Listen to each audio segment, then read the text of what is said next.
ABC Wednesdays. Shifting Gears is back. He has arisen. Tim Allen and Kat Dennings return in television's #1 new comedy. What? With a star-studded premiere including Jenna Elfman, Nancy Travis, and... Hey, buddy! a big home improvement reunion. Welcome. Oh, boy. That guy's a tool. Shifting Gears. New Wednesdays, 8/7 Central on ABC. And stream on Hulu. On this episode of Bantha Milk Podcast, we will dig deep into Thrawn. Wait, that didn't sound right. Intro music.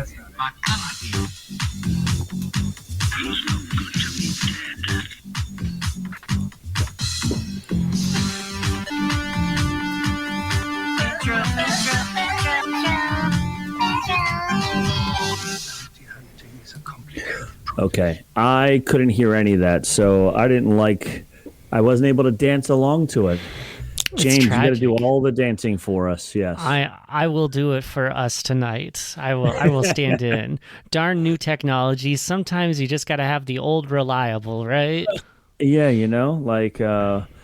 when I did Spokes last week, we weren't broadcasting live to YouTube also, so I didn't have as much to do. But for some reason tonight, it just didn't want to cooperate. But we got it to work. So hey, welcome everybody to Spokes. James is over there. I said the Spokes. To Spokes. The Bantha Milk Podcast. The reaction podcast to the reaction podcast. We're digging deep. We're digging deep here. We're reacting to what they said on Spokes, which is what they said on the Hub Crawl. Yeah, we're not going to do that. We're Bantha Milk Podcast. We're talking all about Star Wars. Yeah, buddy. All Star Wars all the time. And this week, James had a great idea. You tell him. I don't need to do all the talking. We're talking about like the greatest villain in the Empire, or at least what some people would argue for, and that's what we now know as Grand Admiral Thrawn.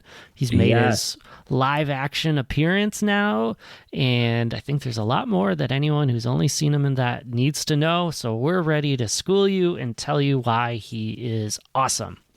That's what we're here to do. So from start to finish, get a seat, stay a while, because we have a lot to talk about, because Thrawn is awesome. He can be found everywhere and anywhere you look. Books, comics, cartoons, live action now. He's everywhere. But who is this blue fella anyway? So we are definitely going to let you know. But before we do that, but first, any Big Brother fans out there, but first, we got to talk about what we're drinking. James, what do you have? I have, with the pride of Wisconsin, a New Glarus Oktoberfest beer, the Staghorn Oktoberfest, thus the deer on the label. There you go. You're going Oktoberfest season, so... Yes. So you're going for the true season. I'm going for what the season feels like right now here in New Jersey. We had 80 degrees today, and it's supposed to be in the high 70s and 80s all week. So I pulled out, I don't know if I should actually drink this or not, because it might be a collector's item someday, but 21st Amendment's Hell or High Watermelon from the summertime. Nice. Pulling this back because it feels like summer out here. So I said, if it feels like summer, I'm going to drink a summer beer. So let's pop those lids and let's... Bottle. It was a bottle that you had already opened too. Yeah. So you tried to fake us out there. It was a good try. It was a good try. I was wondering about your weather, because we were in the 80s yesterday, but we're in the 60s today. So I wondered if the storms were coming and you were getting 60s tomorrow. So no, it's 80s and 70s all week. They're not coming yet across the country to us. Well, then it is perfect for you to enjoy that refreshing summer beer. It sure is. It sure is. So it will be fun. You'll be able to do a weather report for us, letting us know what's coming, because it goes from you to us. So that's right. We love cheers, it. My friend. Cheers. Yep.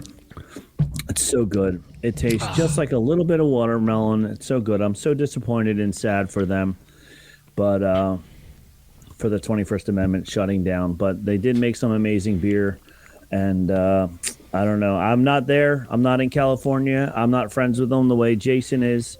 So I don't know what all the details are, but unfortunately, another good brewery is going to the south side of goodbye. So we got that going on. It would be a disservice to not drink their beer while it's good, though. So Right, exactly. Don't want to save it for 10 years from now, and then it'll be gross at that point in time. Nobody wants So that. definitely drink their beer while it's good. I agree. All right.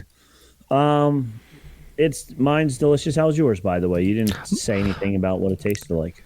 Mine's great. It's like a classic Oktoberfest. It is the perfect transition into fall. We have a huge Oktoberfest celebration around here beforehand, so it's just in my blood as it goes through it. So what's not to love about just a beer hitting the exact expectation, which is kind of what New Glarus does. They only sell in Wisconsin, so there's a definite pride of this beer. If you ever come across into the border and you try a beer called Spotted Cow, which is the one they're most known for, you'll understand. It's just a really easy to drink, good to have beer.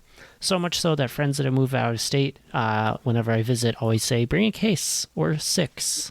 Or 6. Which is always a good thing when you know that people want it even when they can't get it. So that is excellent. Yeah, so I don't know if they want me to visit or the beer, but either way, I'll take it. So I think probably the beer more, but that's kind of my guess too. I would invite you over with or without the beer. So how's that? So kind. So kind. I just saw this article and I thought it was amazing. It has nothing to do with Star Wars or even Disney or anything else. But there was a post that said Taco Bell Ultra Marathon in Denver happens on Saturday or something like that. It says it doesn't have the whole thing here that I sent. Oh, there it is. The race challenges participants to run 31 miles and eat at 9 Taco Bell restaurants. Participants must consume items like Chalupa Supremes and Burrito Supremes in 11 hours. What could go wrong? Read the full story in the comments. So, of course, I didn't read the full story in the comments, but just that alone, I can't even imagine 31 miles and 9 Taco Bell restaurants and people surviving that unscathed, I guess would be the word. Right. So well, I just that's just 3 miles an hour, so like not terrible in terms of like speed that you got to have, but your body on the other hand, yeah, like you could walk it, but it's the in between. It's getting from one stop to the next stop. It will be the scary part later on. So with you. Yeah, talk so about motivation. yeah. I texted it to my son and I said, "Can we do this together?" And I said, "Let's start training for this." He said, "Let's do it." So going to Taco Bell 9 times a day, or yeah, I think a little bit of both. I think maybe going to Taco Bell 9 times a day, and then also maybe trying to run a mile in between there. I don't know because all I have to say is there better be porta potties along that route because once you get to a certain point, you're in trouble. But this isn't the hey, let's gross them out podcast. No, this is a Star Wars podcast. Before we get started, don't forget about all the other shows on the network. You got Ears Up, you got the Supreme Resort, you have Puny Pod, you have Scraping the Vault, you have Buena Vista Boys. You have them all. We're all here on the Ears Up podcast network, the EUPN, as nobody calls it. But yeah, so check out all those other shows on the network. And the other EU for you Star Wars fans out there. Yes, exactly. So let's get into some news because I have a lot of it for you.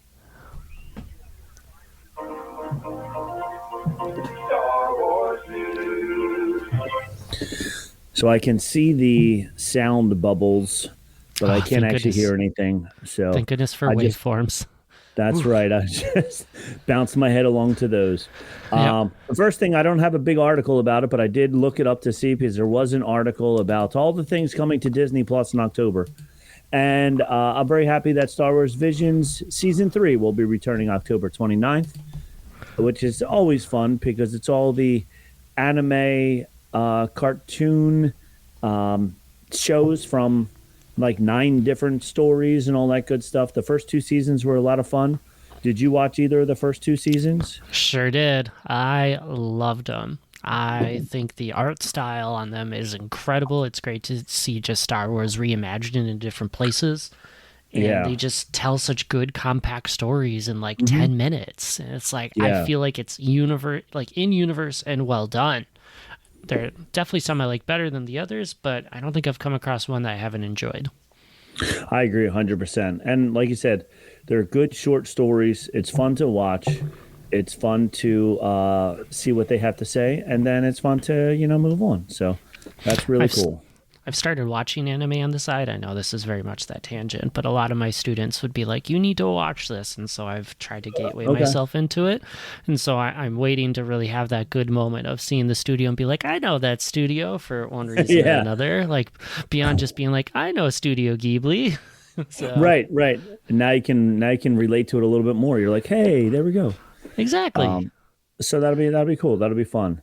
The next article, Disney orders character.ai to scrap Marvel Star Wars chatbots over grooming and exploitation concerns as dangerous to children. So the website character.ai is making chatbots that have sound like Marvel characters and Star Wars characters. And also Disney... a bot impersonating Prince Ben from Disney's Descendants, for example, apparently told a user posing as a 12-year-old that he had an erection, according to the reports from Parents Together Action, in which adult researchers created accounts posing as children. Yet another impersonating Rey from Star Wars told an account set up as a 13-year-old to stop taking her antidepressants and hide it from her parents, per the report. So... basically, people are making character.ai say all kinds of bad things and sending it to children and things like that, which obviously is a bad idea all over the place. So Disney had enough of it. Why do people ruin good things? Like, I don't know. Yeah. Like, it's ridiculous. This should just be fun. It should be fun. You should be able to have Darth Vader wish you a happy birthday. Oh my gosh, that's awesome. I know. One impersonating Harry Potter characters helped spark their teens. We don't want to get into that. So yeah. So it's ridiculous that these. I don't know. It's horrible. I'm glad Disney is going after them and suing them and telling them to stop it because it needs to be taken care of. Because it's a shame because they could have been fun, like you said. Yep. Walt Disney World News Today said reclaimed and reforged lightsaber parts returning to Savi's workshop. Now, did you see those? They were around for May the 4th, and then they disappeared. But anybody who's been to Savi's workshop knows that when you go in, you can buy, you pick out a set, depending on which set that you want to go with. Themes include peace and justice, power and control, elemental nature, and protection and defense. The theme you choose determines what lightsaber parts you use during Savi's workshop. So I understand why Disney does this. They give you like 8 pieces from each of those 4 sets, and then from those 8 pieces, you can pick 4 of them to build your own lightsaber. So you can mix and match however you want to, as opposed to giving you 64 different pieces and you spending a long time trying to figure out the perfect ones. They start off with somewhat of a theme, and then you can pick the theme to begin with, but the one theme that they had during Star Wars Day and May the 4th day is these reclaimed and reforged lightsaber parts. Mm-hmm. So they're now going to be back for a limited time. The Reclaimed and Reforged theme returns on October 12th and will only be available until supplies run out. So very limited time, probably. Very limited time, yeah. The pieces are pretty neat. They have some extra aging on them and some different colors and things like that. So it would be a neat little thing. And since it's a limited run, if you're going to be there at that time, you should definitely try to check it out. If you plan on buying a lightsaber at Savi's workshop, maybe you'll get an opportunity to build this limited run workshop or this limited run lightsaber. Mm-hmm. Do you know, does that change the story at all, or does that workshop still just function the same? I don't know that one. I would say that the workshop probably still functions the same, but beforehand, when they show you the card of the different types of things, then there's this extra one that's there also. That's cool. So maybe he does say a little bit. Oh, you got the, what do they call it? The reclaimed and reforged pieces we found here. Yes, this is awesome. So maybe he does something like that to spice it up a little bit. Variety article on Variety: John Boyega would have kept Han Solo and Luke Skywalker in Star Wars sequel trilogy if he was a producer. I want to give those characters way more, he said. Speaking at Florida SuperCon in 2025 Miami Beach, Boyega, who played former Stormtrooper Finn across The Force Awakens, The Last Jedi, and The Rise of Skywalker, offered a candid take on what he would have done if he had been the producer on the films from the beginning. When asked by an audience member during his spotlight panel what changes he would make to remake the sequels, Boyega delivered a blunt assessment. He said, quote, "If I was a producer on Star Wars from the beginning, you would have had a whole completely different thing," Boyega said, according to Popverse. "It would be mad. First of all, we're not getting rid of Han Solo, Luke Skywalker, all these people. We're not doing that. The first thing we're going to do is fulfill their stories, fulfill their legacy. We're going to make a good moment of handing the baton, handing on the baton," is what he said. So, it's fun now. 10 years later, how many years now is it? 15 years later, whatever, since those movies came out. Like, now everybody's coming out and saying, oh, you know what? I really didn't like this, and I really didn't like that, and I would do this, and I would do that. So, well, unfortunately, he wasn't the producer. So, but if we're going to talk about John Boyega, then we have to ask the ultimate question of, should he have died on Crate? And by he, I mean his character, of course, because we're not talking about the actor dying. No. He probably would say no. If he wanted to carry on Luke and Han, he probably would want to set him up for the future as well. That's true. So, yeah. So I would say he would probably say no.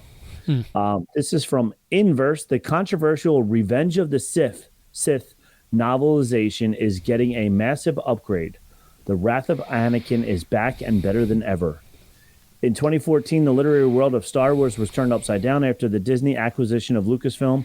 Oh, this is about the book. There was a book, Revenge of the Sith, the book. They're bringing it back out in. So Matthew Stover wrote the book that was supposed to come out the same time that the movie came out. It actually came out like a month before or something like that. But they're now publish a new lush hardcover edition of Star Wars Revenge of the Sith, Episode 3 by Matt Stover. The book will have fancier things on it.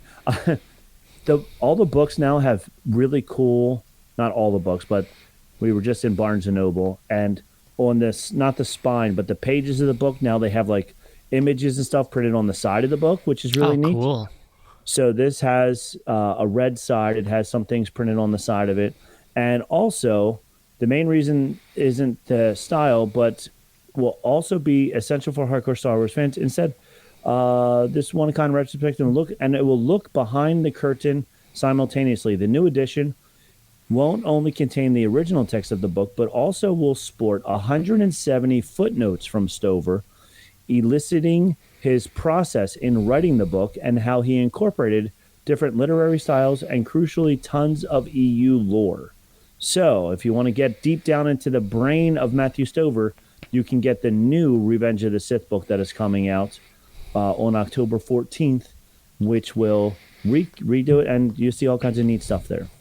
I was waiting for you to tell me there was like some controversy in the original release, so they had to like scrap it because they changed some major things. And nope, just new and cool. No. I mean, process notes sounds awesome. Yeah. But I also love every online news article is, oh my gosh, but it's like, well, not really. It was kind of like Disney dining. It's always like, this ride closed indefinitely for 2 hours while they fix something, but it'll be back up in 2 hours. But it's like, I hate those get you things. Clickbait headlines, the best. Yep. This one is not, and this one, I know some people out there may be going to the Disney parks very soon. Somebody on the other end of this camera might be going to the Disney parks very soon. That's you. That's me. Disneyland. Yeah. In 2 weeks, I'll be there. In 2 weeks. All right. Disneyland news today. They have all new Star Wars Galaxy Edge apparel. A Clink droid toy. It's a little wind-up toy. Walks. Some nice new T-shirts with Black Spire Outpost on it. Cool. A Death Trooper helmet.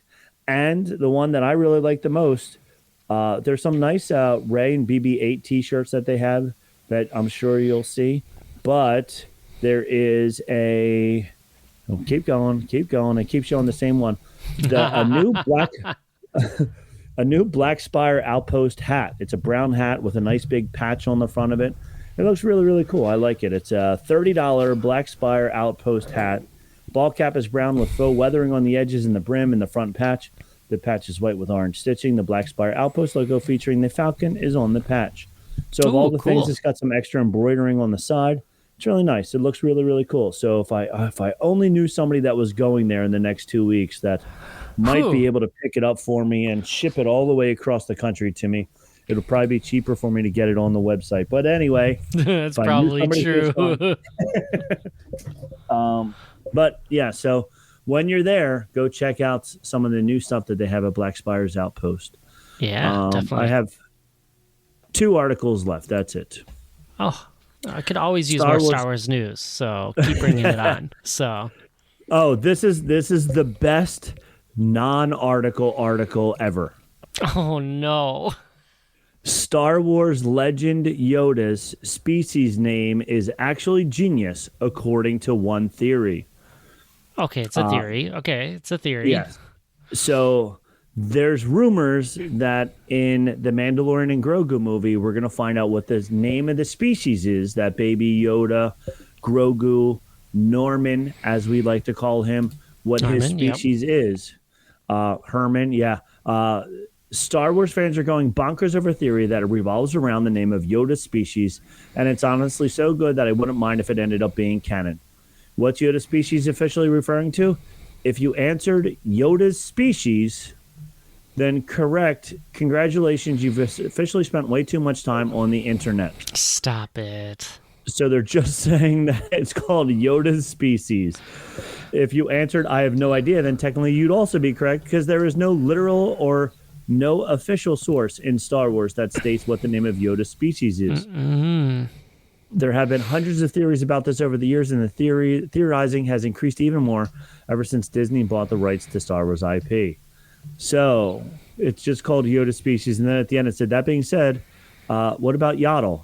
I guess, God forbid, I forget about Yaddle. So who is Yoda's species? You? Yes.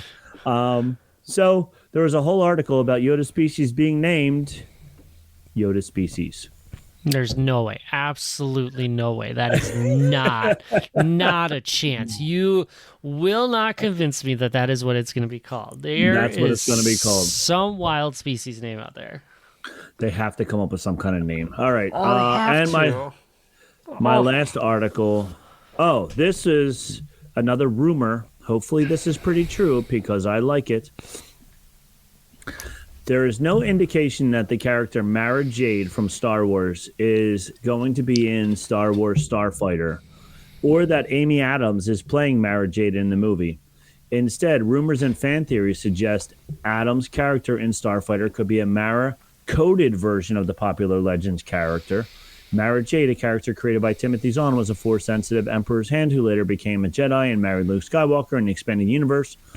However, Mara Jade and her story are not part of the current Star Wars canon, making her inclusion difficult. So, I love the character of Mara Jade. I like a strong woman character in a male-dominated genre. So, I think that's really cool. Yep. Timothy Zahn did a great job of writing all about her, making her awesome in the books, and I keep finding more books about her just so that I can read about her and find as much as I can about her. Pretty soon you're going to have to write your own novel to get her into the canon universe, right? Yeah, I think so at this point. But it would be pretty cool if they did bring her into this new Star Wars Starfighter, because the Starfighter rumors is that it's a standalone story. It's not a rumor, but it's a standalone story We're probably not going to see any Skywalker people or anything like that, but Amy Adams was confirmed to be joining the cast of Star Wars Starfighter, a film directive. This is rumors that she was confirmed. Fans have theorized that her character could be Mara Jade. While Mara Jade's story is unlikely to fit within the current canon, particularly her relationship with Luke Skywalker, the fan theory suggests Amy's character could be a Mara-coded character instead. So I would love to see Mara Jade in it. I think she's a really cool character. And so I'm all for it. And I think Amy Adams would fit. If you ever saw pictures of Mara Jade in any of the books or anything like that, she's a redhead. She looks similar to Amy Adams. It would be cool. And besides, how can you go wrong with the purse salesman from The Office? Yeah, exactly. more so, she's just the character that I think a lot of fans have been clamoring for, of like, show up in canon. Like, you want, I can't think of his name, but the guy from Force Unleashed, I want to say it's Starkiller, has a lot of popularity. Cal Kestis, because he's new. Mara Jade. That is kind of like peak 3 characters that people are really waiting to show up. So so everybody's excited for any one of those 3. So Mara Jade is definitely like the longest running of like, where is she? Yes, 100%. What's going on here? All right, so that's it for my news. I think you have something for us, but I'm trying to get to my iPad is not cooperating. Just a week of technical difficulties. I know, nothing wants to cooperate today. How can I play your song? L3. Come on. Playlists? Like, everything is gone for some reason. What the heck? I don't know. No, I want to play your song so badly. It's like your favorite. It's my favorite song ever, yeah. He'll do it in post. Oh, here we go. Wait a minute. No, what are all these? All right. Oh, here we go. Got it. Finally. Yes. All right. Now, tell us nope, that says Star Wars news. Oh, here it is. Okay. All right. Tell us something about the Jedi of the Week. I can't even hear it, so I don't know when it's going to be done.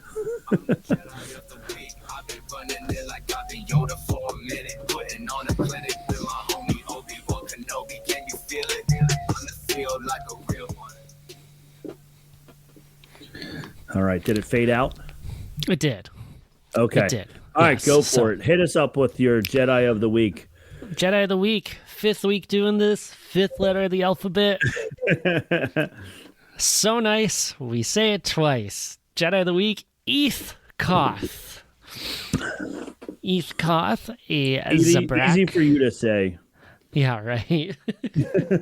Thank goodness, right? I've been practicing all day. Eth Koth. Eth Koth. Yeah. A Zabrak Jedi Master who really stood out for withstanding things and kind of going ways. Not to be confused with the Zabraks of people like Darth Maul and Savage Opress. He came from the other planet that has the Zabrak people, not Dathomir. But he was on the Jedi Council during the final years of the Republic. You saw him on the Council in Episode 1, The Phantom Menace. And he was just determined, disciplined, compassionate, all these great things that he's described about in all of his character stuff. Obviously, master with the lightsaber, really great with the Force, did a lot of great things during the Clone Wars, showed up in a couple of places. But he was known, and he keeps on getting written this way, as a survivor. Even when the odds seemed impossible, he was able to get through it. So much so that he was once declared dead, and then Dave Filoni asked if he could use the character, and he got the blessing to resurrect him. That's a good character there. If Dave Filoni wants to resurrect you, that's for sure. Yep. And then the second time he gets resurrected, he was originally said he was killed during Order 66, and they changed their mind and brought him back so that Darth Vader could kill him later on. So this poor guy. This poor guy, he can't win. Has so much lore behind him of things that he's been involved in. Like he showed up in the Clone Wars twice. He's in comics and a few other places. But really the best thing he's known for is he just kept coming back. And so he's keep dying. a great survivor. So until he's not, because we don't want him to be. So yeah, Eth Koth, fascinating story of just showing up in a bunch of places that kind of goes with it. Oh my goodness, that is great. So if you ever want a Jedi that can't be killed or can just keep getting killed, one or the other, he's your man. Eth Koth, I love it. You got options. All right. So. Great options, yes. All right, well, we are about to go into a commercial break, but we actually got our first in-house read going into the commercials for probably gambling websites, because that's what the last one was for. But before we do that, we got a company that wanted to advertise with us. So I have a read here for Death Star Home Security. Tired of pesky rebels sneaking into your ventilation shaft? Protect your home with Death Star Home Security. From motion sensors to over-the-top planet-destroying firepower, we've got your back. One button and boom, peace of mind across the galaxy. Your security will be quite operational. Not responsible for the thermal exhaust port vulnerabilities, installation void where Jedi are present. All right, so that's Death Star Home Security. Don't forget to go check them out. That's going to be tough to beat.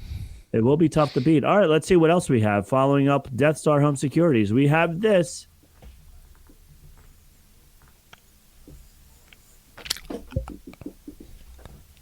I mean, that's good too, but... It is pretty good, yeah. I would. Death Star Home Security is still... Yeah, I already put an email into Death Star Home Securities. They're going to come out with a quote and everything like that. It's pretty cool, so I'm excited about that. Good. All right, so now let's get into our good friend Thrawn. He's such a nice guy. He so is. He so is. I need to close all my other tabs so that I can get back to what I have here. All right, so I'm going to start by talking about how Thrawn, not in Star Wars, but in our universe, was created. And then some of his appearances before Disney took over, and then you're going to do post-Disney takeover, and you have all the good post-Disney stuff. So... Well, I'll need some help with some of it, but I will take it away. I'm excited to learn a little from you. So yes. So first off, I'm a huge fan of Timothy Zahn. We did try to get him on the show, and we got John Jackson Miller, but we didn't get Timothy Zahn. Maybe now with our revamp with James involved, he'll hear your name and go, oh, I definitely need to talk to my friend James. So I might reach out to him again. This is why we're saying really nice things about Thrawn. So that's right. Yes, because I mean, first off, I love Thrawn. I love all the stories, and I definitely love the books that Timothy Zahn wrote about him. Mm-hmm. But Grand Admiral Thrawn was created by author Timothy Zahn as an antagonist in the 1991 novel Heir to the Empire, the first installment of the Star Wars Thrawn trilogy. IGN has asserted that the characters essentially kicked off the wave of expanded universe novels, while Empire Online credited Thrawn with doing much to revitalize and legitimize Star Wars fiction at a time when the franchise was in danger of dying. He remained popular for years, and in 2016, Zahn described it as highly gratifying that Thrawn captured the imagination of so many people over the past quarter century. Timothy Zahn said this. He said, most of the Imperial leaders we see in the movies rule through a combination of fear and manipulation. I wanted to create something different, a commander who could lead through loyalty. The result was Thrawn, a tactical genius whose troops followed him willingly and who will fight for him whether he is not watching over their shoulders.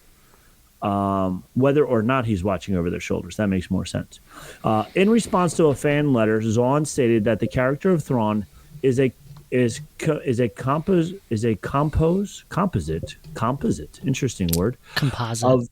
That's the word. Yes, Yep. thank you. Yep. Reading, not good for me. Brains Word. together. We're on this. As a composite of various historical and fictional personalities, including Erwin Rommel, Robert E. Lee, Hannibal Barca, Alexander the Great, and Sherlock Holmes, to name a few.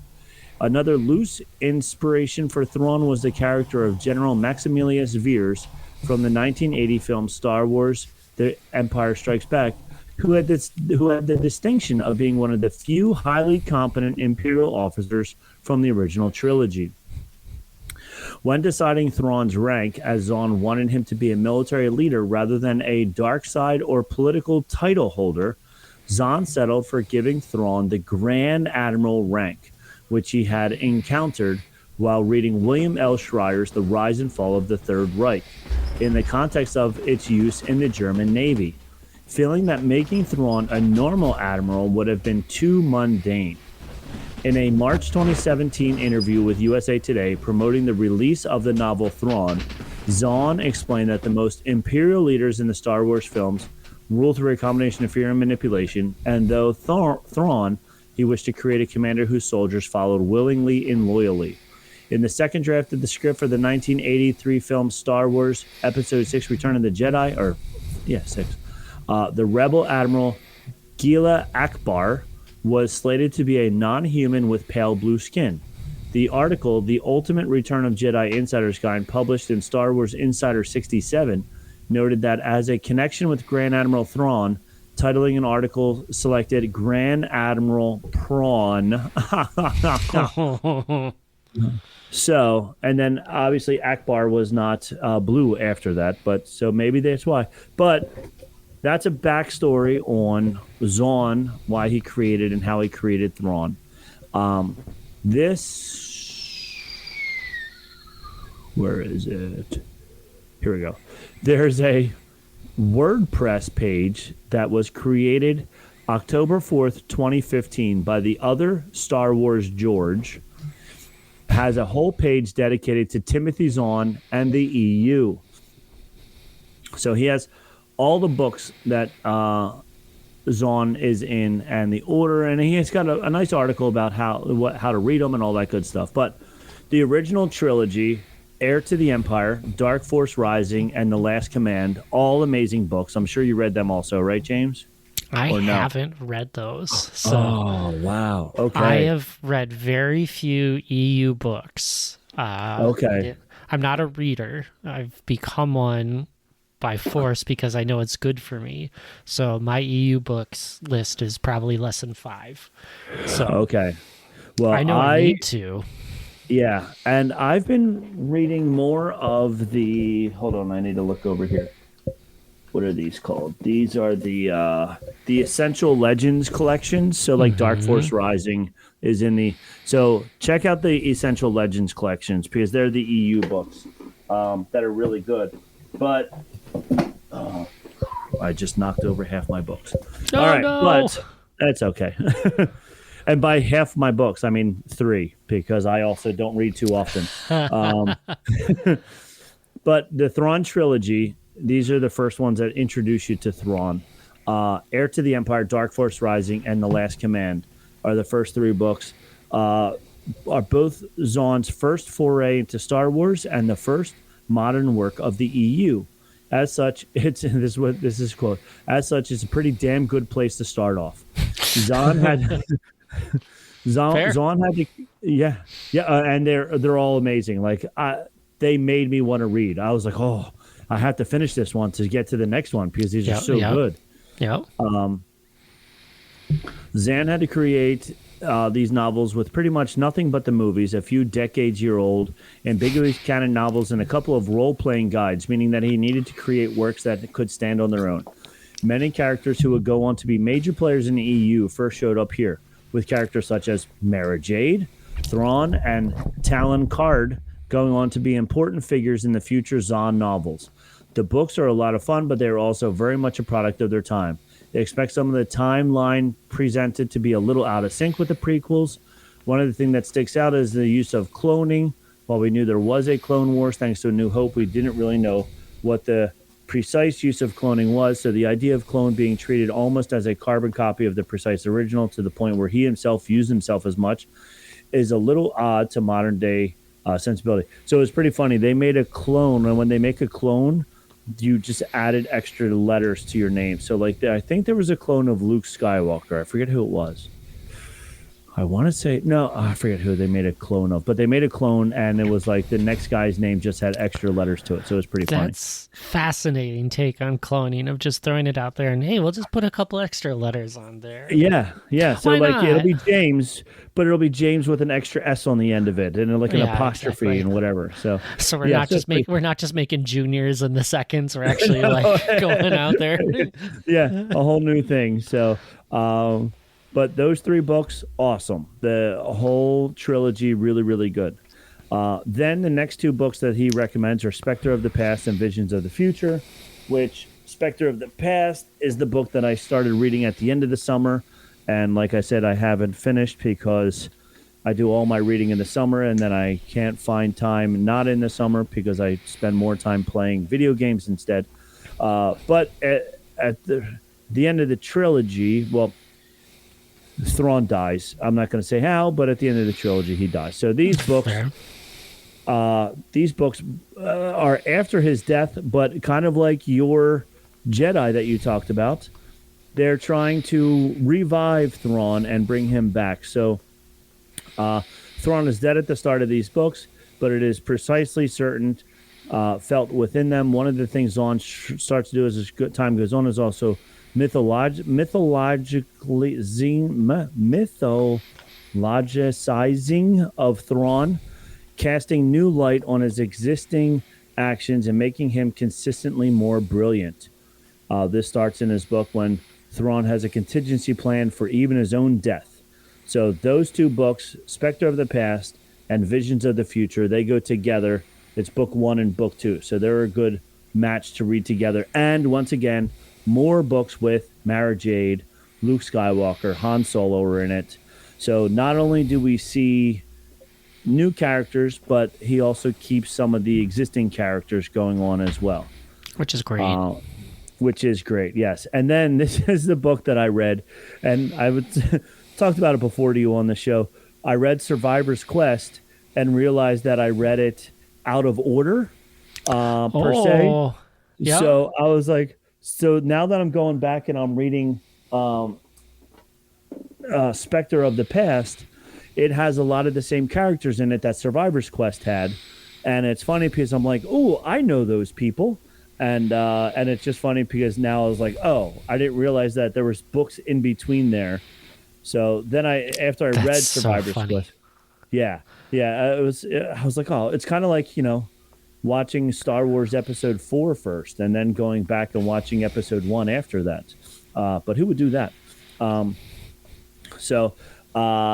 I went and I was like, okay, because Survivor's Quest is a lot about Mara Jade and Luke Skywalker.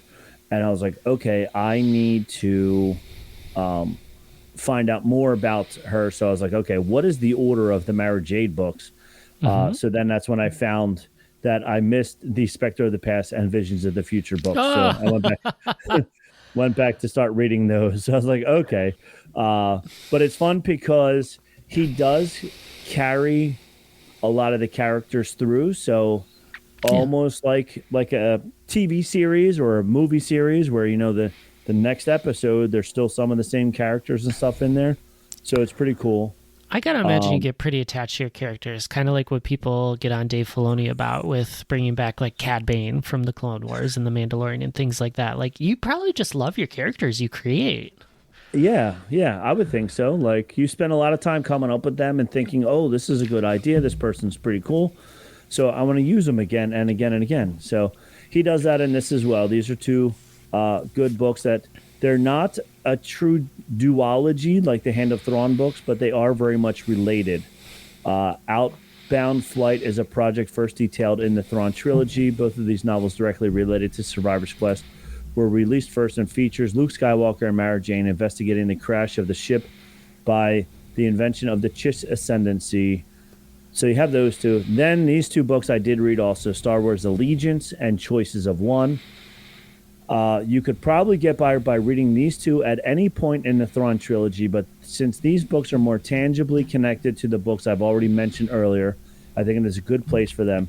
Honestly, you could read these books even before the Thrawn trilogy, and it would still probably be fine. But since those books function so perfectly as an introduction to Zahn's work in the EU as a whole, I'd advise against that. These books aren't classified on Wikipedia as being part of a series, and they do tell two totally different plots, but I definitely call Choices of One a sequel to Allegiance. But they feature pretty much the same cast of characters and take place pretty close together. Both of them feature a group of stormtroopers who go about calling themselves the Hand of Judgment, which these two books were fun because they reminded me a lot of the Bad Batch. Oh, okay. That's a good way to pique my interest. Yeah, they weren't genetically manipulated the way the Bad Batch was, but they definitely, each one of them had strengths and weaknesses that they all working together do really well together, and they're definitely a group that will almost like mercenaries, kind of like the way the Bad Batch turned out to be, but not really mercenaries in a bad way, but mercenaries in a let me fix the galaxy type of way. Interesting. So they were fun, and I did like them, and I did read them both back to back, and they did go well together. So I definitely would highly recommend both of those. Then the next book he talks about is Scoundrels, which is fun. This was a fun book. It's a bit of an aberration in Zahn's book of work. While Zahn usually takes care to weave in characters he's already created, there's only one Zahn character making any sort of prominent appearance, and even though it's only as a part of a larger ensemble, it's a smaller scale than Zahn's other work, not dealing with the galaxy at large or even the main theme, but the whole story is about Han and Chewie. It's a heist story in the vein of Ocean's 11. He said the working title actually was Solo's 11, and it's really a lot of fun. That's amazing. Why? Yes. Like, part of me is like, why wouldn't you go with this? But I can understand why. Those are the stories I crave. I crave in the universe. Small little things like that. Like, we don't need big overarching things. The universe is full of scoundrels. No. Yes. Yeah. Oh, that's incredible. It was so much fun. And it was such a good read, and I definitely picked it up because it was a Zahn book, and I just love the way he writes, and I was like, oh, I definitely have to read this one. So it was definitely a lot of fun. I highly recommend that one. Nothing to do with Thrawn at all, but just great writing and great Timothy Zahn book. So I highly, highly recommend it. If you ever wanted a literary plate for cleansing from all the Thrawn and Mara Jade, this is the book to read. It draws somewhat heavily from existing EU material, but it's all understandable to the layman, so there's not much to worry about there. This is one that gets to pay to the paperback as it features an extra short story, Winner Lose All, starring Lando, and the ties right into the novel. So definitely highly recommend that. The only other thing that I looked up was the Star Wars Thrawn comic series. So there was a Thrawn comic series set between Star Wars Episode 3, Revenge of the Sith, and Star Wars Episode 4, A New Hope. Star Wars Thrawn is a comic book miniseries adaptation of the 2017 novel Thrawn by Timothy Zahn. The story explores the rise of Grand Admiral Thrawn through the ranks of the Galactic Empire, setting up his appearance in Star Wars Rebels, the Star Wars canon debut. The comic series was penned by Jody Houser, writer of the comic adaptation of Rogue One, A Star Wars Story, and artwork was completed by Luke Ross, who has illustrated various Star Wars titles. The miniseries began publishing monthly under Marvel Comics starting in February 2018, and there was a 6-book run from February 14th, 2018, March, April, May, June, and July.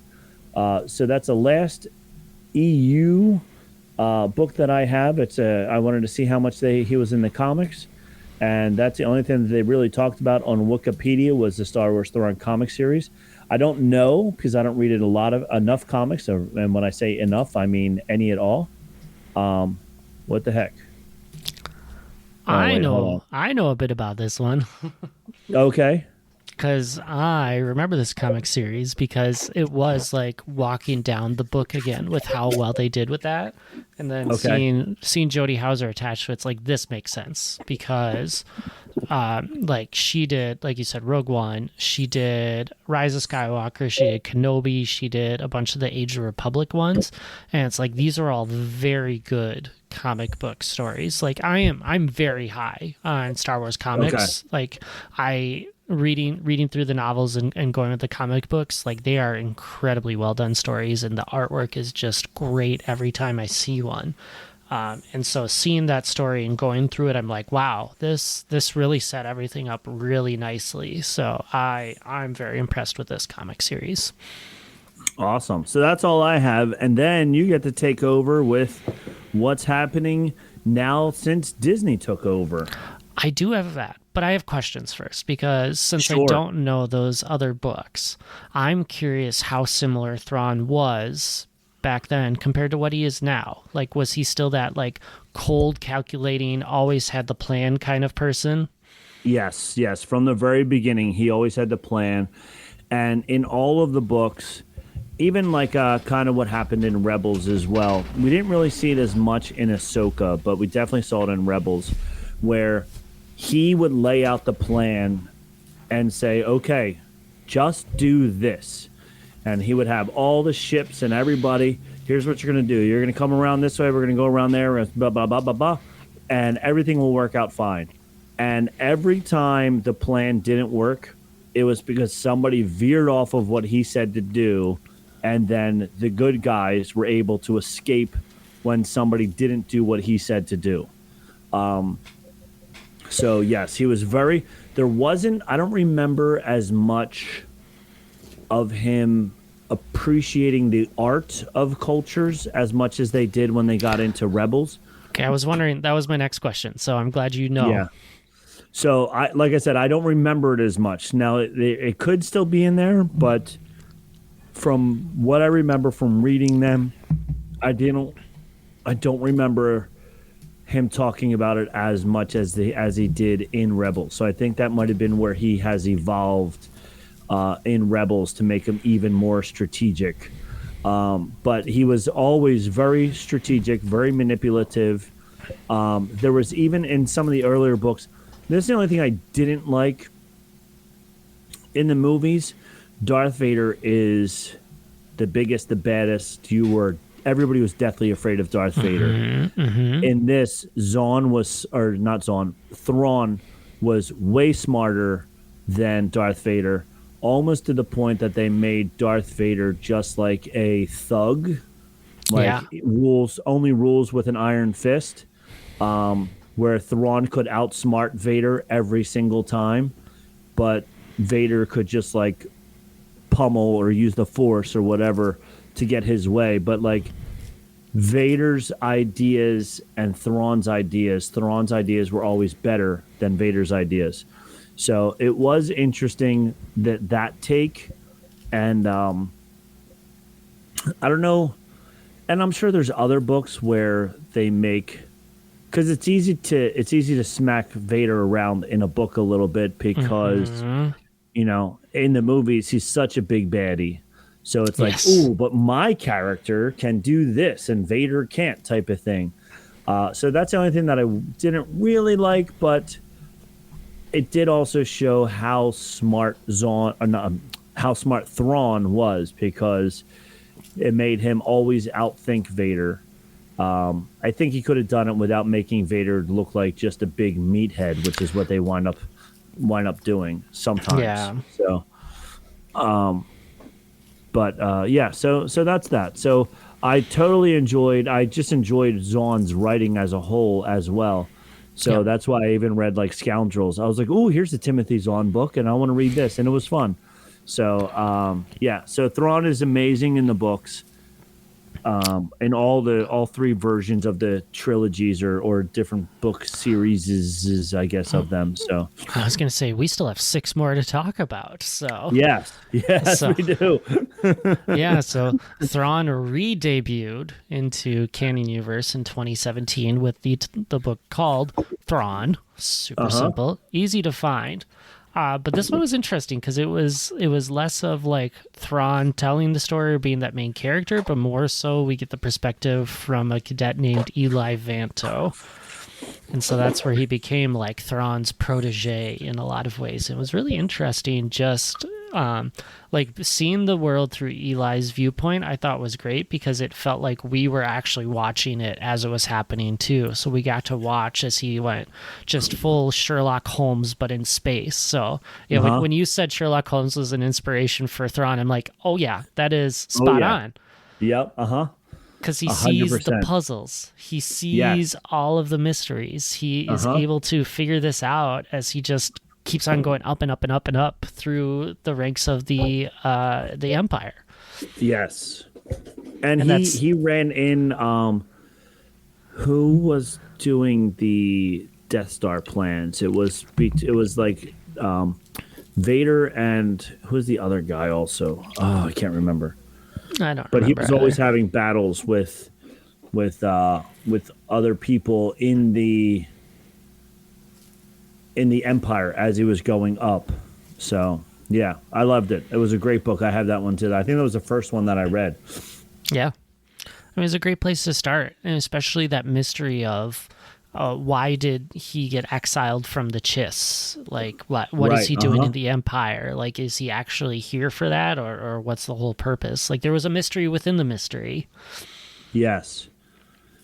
Yeah. So 100%.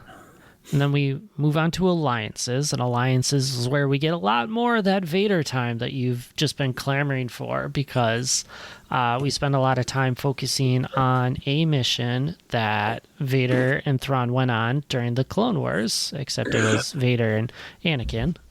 This was a great book. I loved the flashback with him and Anakin, and then the flash forward with him and Darth Vader. Yes, it was a lot of fun. Yeah, that Thrawn was smart enough to figure out that it was the same person was great.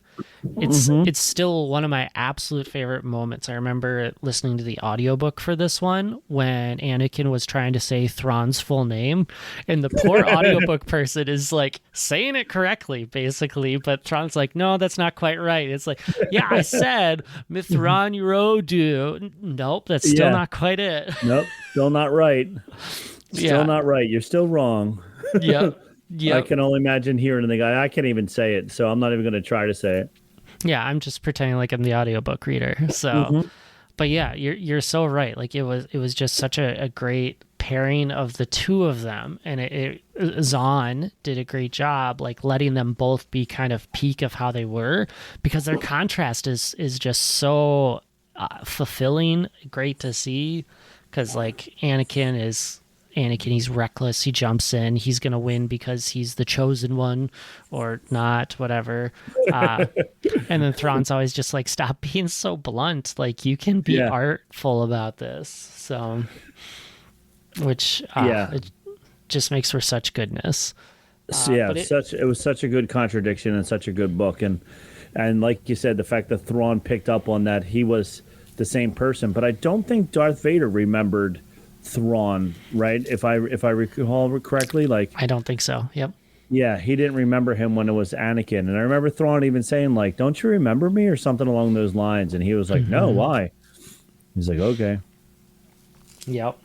It's so true, but great to have Vader get his moments to kind of grow up alongside him as well and figure that out. Yeah. So, and then book 3 in this series, the last one was Treason, which is where he started getting involved with Krennic and Project Stardust. Krennic, that was it, yes. Yep, I was wondering if that's who we were trying to think of, but I'm like, I don't know for sure. So, yep. So this is where we start seeing a lot more of that conflict that they set up in the first book of, is Thrawn loyal to the Chiss, or is Thrawn loyal to the Empire?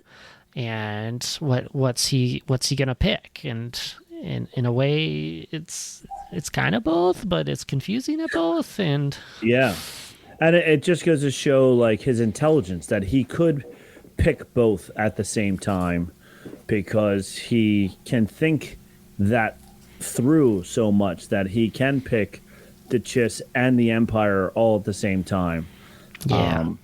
So I did enjoy that as well. Yes. Yeah, which made it really cool because as he grew up throughout all of this, one of the defining features of the Empire is their absolute xenophobia. Like it's all humans all the time throughout the Empire, and then you get this dude rising up to like the highest rank that's not Emperor, and so he's figured out the bureaucracy because he's smarter than everyone else in the room. And in the end, like he doesn't hate the Empire; he hates their inefficiency and their infighting. Everyone just trying to outdo the next person, because it keeps ruining his plans. And it's the same thing. It ruins, that people were always trying to. Oh, well, if we just do this, then he won't succeed. And he's like, "Oh my God, you're messing it up for everybody." So, just do what I say already. It's just incredible that this core value of like competence and order is able to just hold true for him throughout all of this, even without it around him. And it is fun that storyline of in the Empire just trying to succeed by knocking other people down continuously keeps coming up in different movies and shows and everything like that. Like it's always that even just happened in what was the last TV series? Andor. In Andor, it was coming up again where it was just like, oh no, you can't take credit for this. I did this, and whatever. And they keep doing the same thing still. So yeah. It is just absolutely cutthroat that you have to succeed in it, even like within the ISBs where we're seeing it a lot too. It's like, man, no wonder you're just falling apart and people don't trust you. So, yeah, 100%. Yep. So after those books, we go on to the latest series of 3, which is actually the prequel series. So if you were going to start reading about Thrawn, this is probably the place you want to start, actually. Though I don't necessarily know how well they go together. I'd have to think on that one a little bit more. But the Ascendancy trilogy is Thrawn Ascendancy, and the first book is called Chaos Rising. And this is where we see the beginning of Thrawn. He's the brilliant officer inside the Chiss Ascendancy, thus Ascendancy, but he's really controversial because he's bringing methods that don't align with how the Chiss usually do stuff, preemptive strikes, or just trying to go against the like defensiveness of the Chiss. Usually their play is like protect what we've got, don't go outside of that. And so his play is like, nah, let's go show them our best defense is a good offense. And then he ends up being tasked with investigating an attack that happens inside the Chiss capital.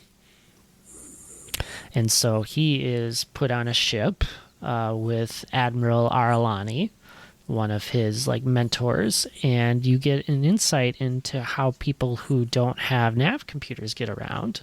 In this case, they use the Force-sensitive children. Yes.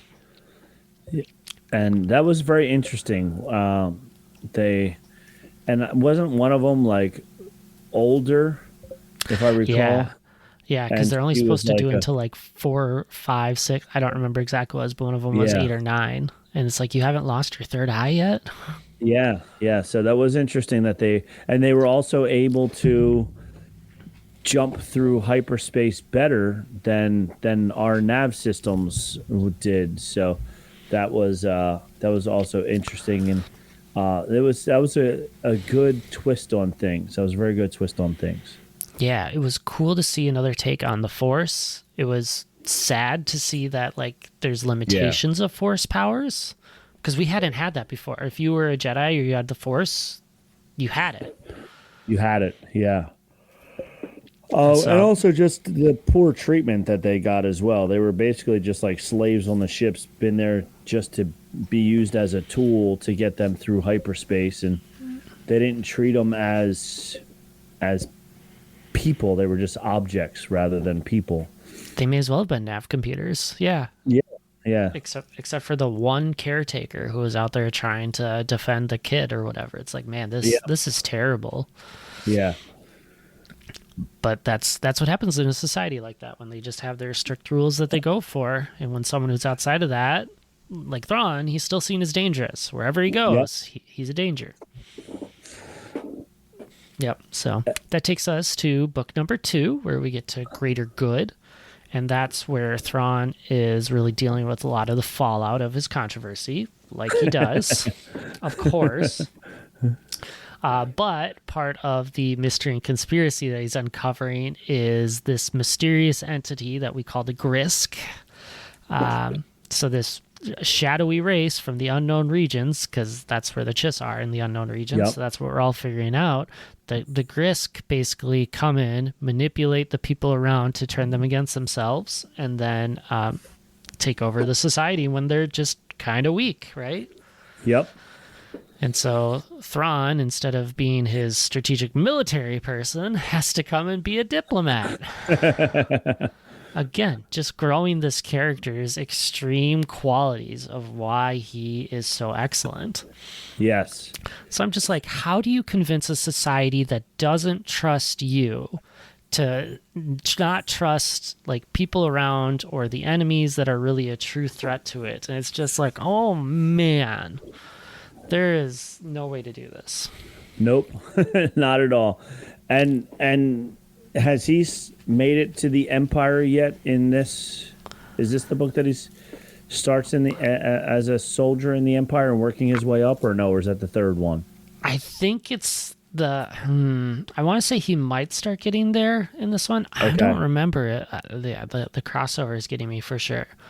Yeah, because I think you're right that he does move over to the Empire for this one, because if his people aren't listening, maybe the Empire needs to know about it, and so that's why he gets over into the Empire to know that he's got to protect his people from the Grisk. And so right, yeah.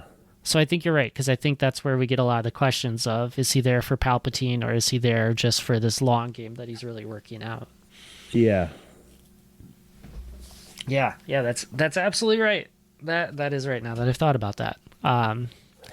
Because then the third book is really that big plan of his. Like, so much of this is him versus the Grisks, where he really breaks all of the Chiss laws, where he really sets himself up to get kicked out of the Ascendancy. Even to the point that he gets exiled by the Chiss. Yep. You know, with Thrawn, you always have to assume there's a reason for everything that he does. Yep, he's planning. He knows. He's like, I'm going to do this to get kicked out so that I can make sure that I do my next step. Yeah, which is just so on point, right? This guy who wants competence and order is willing to sacrifice his own name and career and rank and all of these things for the greater good for his people. Yep. It really makes him a complicated enemy, right? Like, he's not Yeah. necessarily bad. Like, you find yourself rooting for him. Yes. As you're reading the books, you're like rooting for him. And even like as it goes through all the struggles with the Chiss, he's doing it because he's trying to protect them as a whole. But his ways are not the normal ways, but he knows that the normal ways are not going to work, that this Grisk is going to eventually take over their planet also. So he's trying to think outside the box, like you said. And then when he gets to the Empire, he's like, okay, I can get these, Empire people to help me out because they have a huge army. Yeah. And then he's just outthinking all of them as well. And he's trying to do everything he can to keep his soldiers that he has in the Empire. He's not trying to sacrifice anybody, but he also wants to make sure that his Chiss people are saved all at the same time.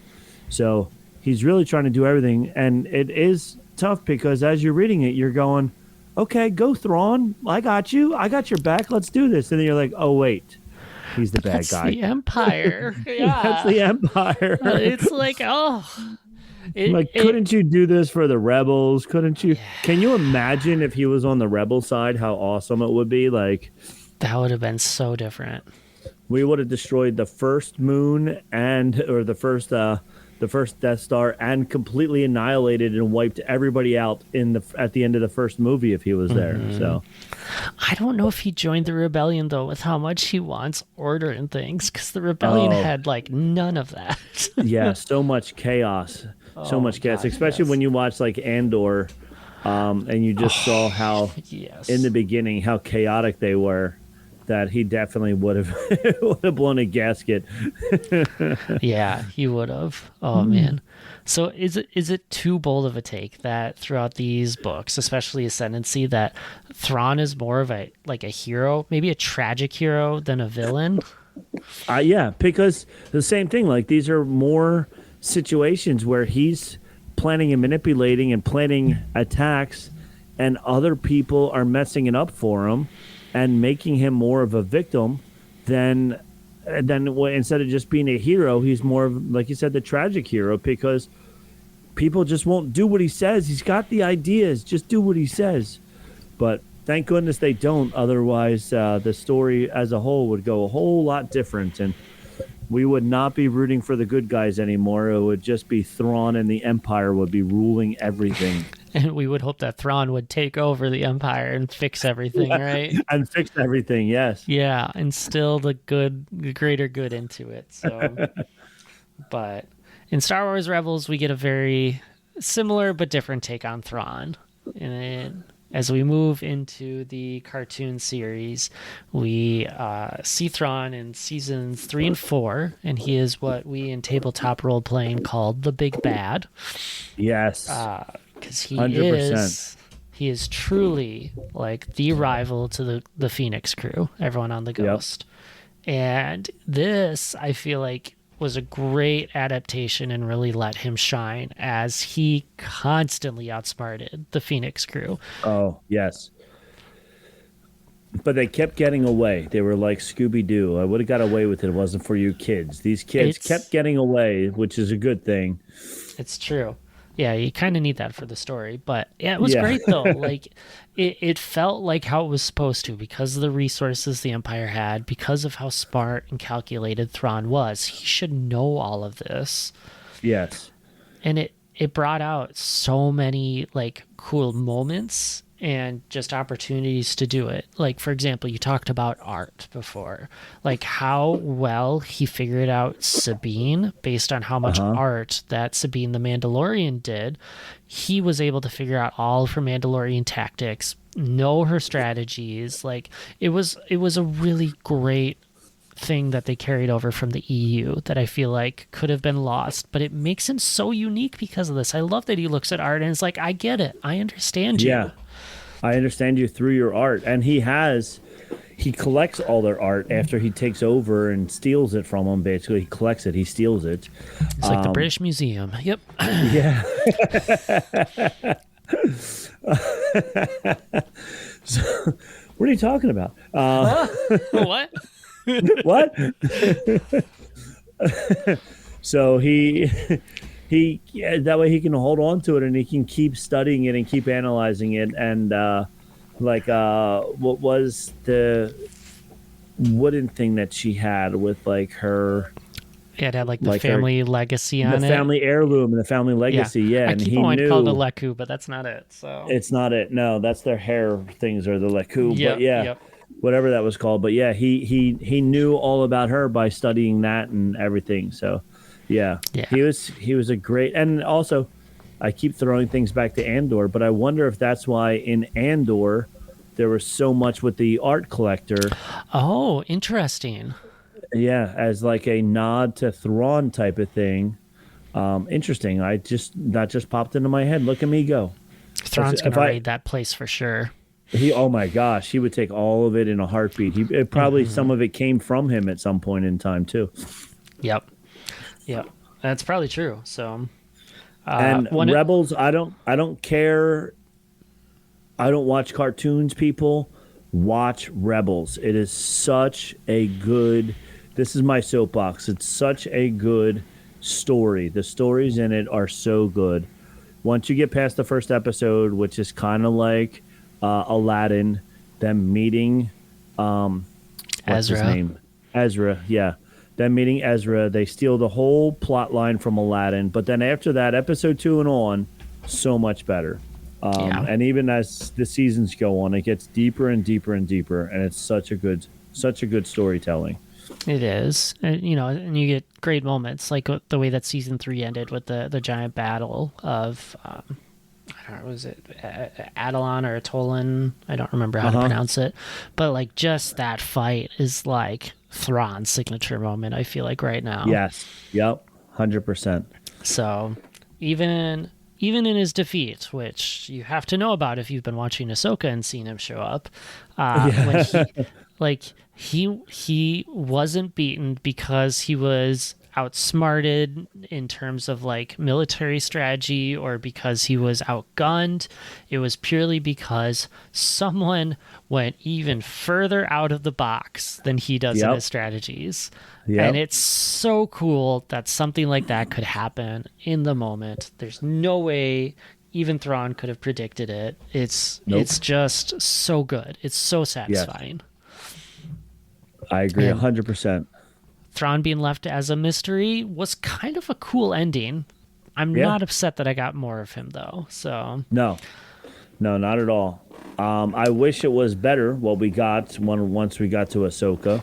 It's true. And maybe now season 2 just wrapped up filming, which also one of the articles, multiple articles anyway, were those clickbaity things about how Rosario Dawson was replaced in Ahsoka. And then it was like, oh, well, they went back to the girl who did the voice in the Lego series. And so they're trying to say that Rosario Dawson was replaced in Ahsoka as Ahsoka in the new Lego TV show. But the way the headline was, it was like, oh my gosh, like, how are you replacing Rosario Dawson as Ahsoka? They weren't. But anyway, it's like the only way they do that is if you go back to Ashley Eckstein. And I think she was the voice in the Legos. But it was like, they went back to Ashley for the Legos, and I was like, oh my God. So, whatever. But anyway, now we're getting into the live action of Ahsoka. Yeah. Where we see Thrawn. I pit stopped because I played Star Wars Galaxy of Heroes on my phone for like 5 years. Way too much time on that game, but man, did I have tons of fun. And when Thrawn finally came to that game, I was so hyped because they did him a lot of justice because he was just very tactical, very unique strategy to play around him. So I'm like, I want this dude so bad. Like I will do whatever it takes. So definitely influenced me a lot as I was thinking about that game and playing through it. So, but he came to reality, like you said. He came to Ahsoka. Finally, we've been waiting for this. Yes, but he's different again. So he's different again. He's been in exile, so he's patient. He's a lot more like weathered and battle torn. And he's just kind of a different kind of leader because of how he's had to survive somewhere different. So we don't get that awesome military leader of this giant fleet. So he's just stuck with what he's got. So the few loyal people, the Night Sisters, and then the Night Troopers that come with the Night Sisters as well. And so making do with what he gets. But all he wants to do is get out. Like, he's trying to get out. Like, I don't blame him. Probably wants to get back to where he was, make sure his people are okay, figure out what he can do with the Empire, and just make it happen. And then, oh, what do you know? It's Ahsoka, Sabine, and Ezra showing up. All right, I'm going to steal their ship and get out. Yeah, exactly. And it's like, he didn't look as good as what I feel like he had. No. And that was the other thing. Like, I know it was the same person who played him that did the voice of him in the cartoon. Yep. But in every picture, from the comics to the cartoon to even the way they describe him in all the books, he's definitely a more svelte, more well put together person than the person that we got. Now, I don't know if they said to, what's his name? Is it Lars or something like that? I forget what his name is. Lars Mikkelsen. Yeah. I don't know if they said to Lars Mikkelsen, like, it doesn't matter, because you've been in exile, so we don't care. But I feel like he should have been in better shape. I know, like, The Rock's in some new movie, he put on like 60 pounds of muscle for the new movie that he's in, and he was already a huge dude to begin with. Like, if you're gonna have him as Thrawn, he will be I feel like he should be a person who would be like, I'll lose 20 pounds, 30 pounds to fit into, because he did the voice of him, so he knows how he looks in all the cartoons. So why wouldn't you, like, his face looks just like it, but his body was more of like dad. It was kind of like dad bod. It kind of was. Boba Fett. Like, it was a similar thing, like dad bod Thrawn, and it was like, ugh. And like, how did he get his military suit to still fit him after putting on those extra pounds? They didn't have a seamstress on board that ship, I'm sure. So, so that was a little disappointing. With the right droid. Yeah, exactly. Yeah, but that was definitely disappointing to me. I was like, oh, Lars, like, come on, man. Yeah. Like, this is what actors do. Actors get into shape or get out of shape. Tom Hanks, when he filmed Castaway, he said he lost like 50 pounds for the role. And they said, well, how did you put it back on? And he said, it's easy to find it after you lose it. Let me tell you. That's so true. It's so true. But yeah, I don't know. That was the only thing that I was disappointed with. Like you said, also, he wasn't as manipulative and all that good stuff. So he was definitely almost like a different character. Now, maybe season 2 rolls around and because now he's back in the Empire area, the known universe. Yeah, now he's back in the known universe. He's rebuilding, he's rebranding, he's doing whatever. Maybe he's now stronger, better, skinnier, whatever. Maybe we get the old Thrawn back, which would be awesome if we do.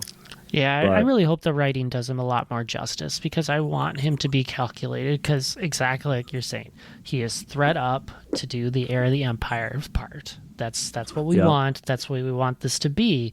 But it can't just be him escaping. You can't flip him around and have him become the Phoenix crew to everything. He needs like decisive wins to put the New Republic in the place.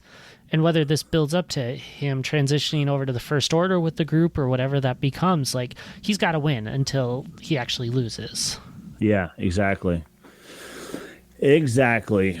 Well, I think that takes us, unless you have them in any other video games, that takes us up to the current moment, right? Yeah, we are here.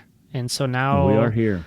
Now it's a game of, like, what does he become? Like, how much does he embrace the history that we've seen of him rising up through this evil regime, which really adds to, I think, a lot of that moral complexity that he has of not just a bad guy, but a good guy through any means necessary. And what does it look like? What's next? Like, what else is going to be brought in? Are we going to get the Grisk? Like, are they going to show up and become a bigger threat? And that's how he's going to disappear? Yeah, that would be pretty cool. I don't know. We have to wait and see, unfortunately. Does he even make an appearance? I don't think it's the same timeline. No, it gets close to the same timeline. If he could even make an appearance in Mando and Grogu, or do they do a Marvel trick where at the very end, after the credits, you just see Thrawn and he just goes, "I'm back, baby," and you're just like, "Oh no." Now we're talking. Now we're talking. Yeah, so who doesn't love a good post-credit scene, right? Yep, exactly. Yeah. The other thing I have in my notes that a Star Wars friend told me I'm supposed to ask you about is like the Ysalamiri. There's a lot of weird letters in here for me. I don't know much about them other than someone was like, they cancel force powers. And I'm like, that's interesting. Yeah, they were like, the way I read them, I could be mistaken, but the way I read it and the way I took it, they were kind of like sloth-like creatures. Okay. And they like lived in trees, but Thrawn would have them on the bridge of his ship So that way, if anybody with force powers tried to come in and like kill him with force powers, he couldn't because they would take away your force powers. So there was even a part in, I'm trying to think which book it was. Not that chapter.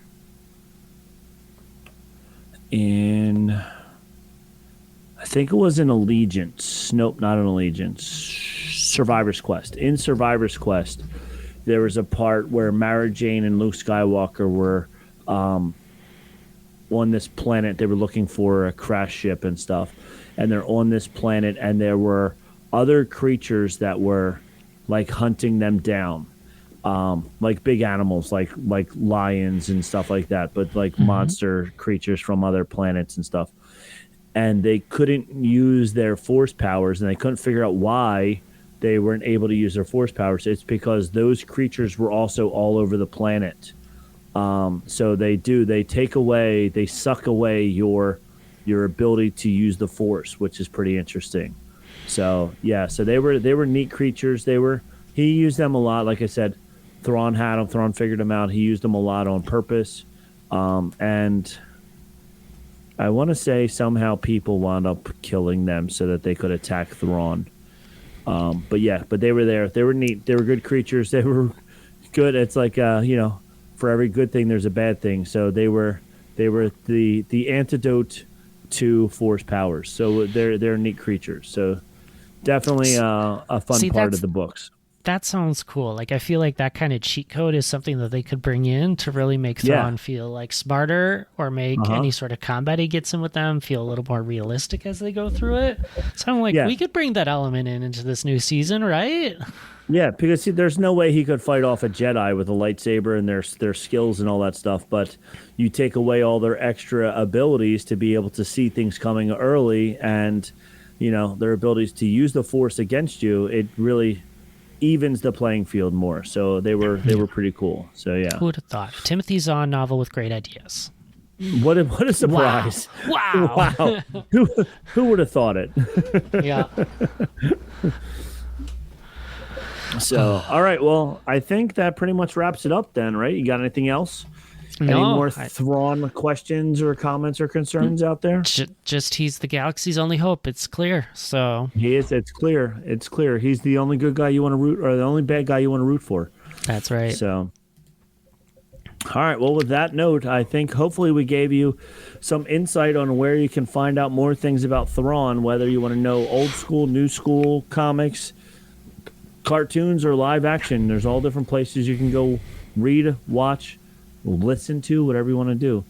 So as we both turn blue in our Chiss Halloween costumes, we turn out to be two versions of Thrawn and Chiss. I think that's it for this week. We will see you. Oh, last week, by the way, James, you weren't there, but we did a Round the Dejeric table that dropped last week. So that was a lot of fun. We did some what ifs in there. So we made up our own theories on what if Jar Jar. A lot of it revolved around Jar Jar for some reason. So if you didn't check it out, check it out. Yeah. Something about him. All right. Something about Jar Jar. He's just that type of guy. So, all right. Well, from all of us here at Bantha Milk Studio in New Jersey, in Wisconsin, and of course in the trailer all the way out there in California, we have spoken. We have spoken.